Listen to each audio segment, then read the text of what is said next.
হাফিজ উদ্দিন আহমেদ ও ফাতেমা আহমেদ ট্রাস্টের সম্মানিত প্রতিষ্ঠাতা হাফিজ উদ্দিন আহমেদ সম্পর্কে আলোকপাত করতে চাই।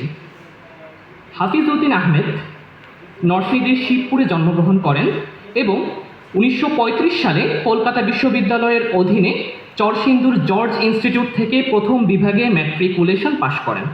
এরপর তিনি City and Guilds of London Institute থেকে plain cotton weaving, jute weaving, textile printing সংক্রান্ত পরীক্ষা কৃতিত্বের সাথে পাশ করেন এবং 1939 সালে ভারতের শ্রীরামপুরের বেঙ্গল টেক্সটাইল ইনস্টিটিউট থেকে ডিপ্লোমা অর্জন করেন।